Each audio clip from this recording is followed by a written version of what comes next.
Hi friends, welcome to my channel. Good evening అండి. మా ఇంట్లో పూసిన గులాబీ పూలు నేను ఇప్పుడు మీకు చూపించబోతున్నాను. మరి చూడండి ఫ్రెండ్స్. చూసారా ఫ్రెండ్స్? చూస్తున్నారా? తెల్ల గులాబీ పూలు ఒకే గుత్తికి 5 పువ్వులు ఉన్నాయండి. చాలా బాగున్నాయి కదా ఫ్రెండ్స్. ఇది పైన పింక్ కలర్ అండి. చాలా బాగుంది ఫ్లవర్ అయితే. ఈరోజు మార్నింగే పూసింది.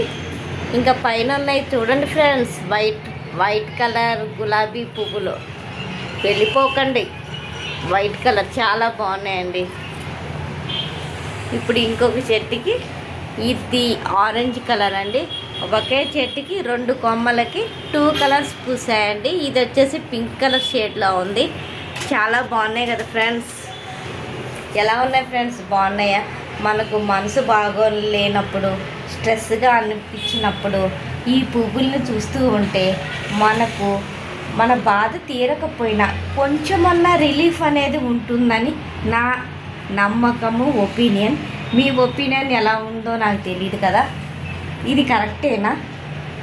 మీ ఒపీనియన్ ఏంటో నాకు కామెంట్ చేయండి.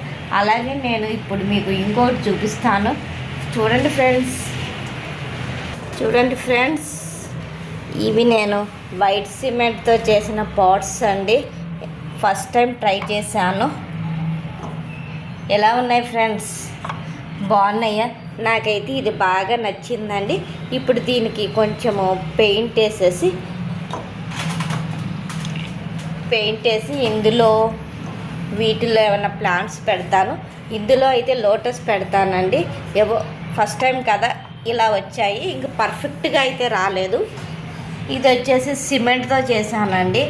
ఏదో ఇలా వచ్చింది, అంత పర్ఫెక్ట్గా రాలేదండి. ఫస్ట్ టైం కదా, మన పని ఇది కాదు, కానీ ట్రై చేశాను. కొంచెంలో కొంచెం అయితే బాగా వచ్చింది. బాగున్నాయి ఫ్రెండ్స్, బాగున్నాయా? మీకు నచ్చితే కనుక ఒక లైక్ ఇవ్వండి. ఓకేనా friends? Thank you. By by. Take care. Have a nice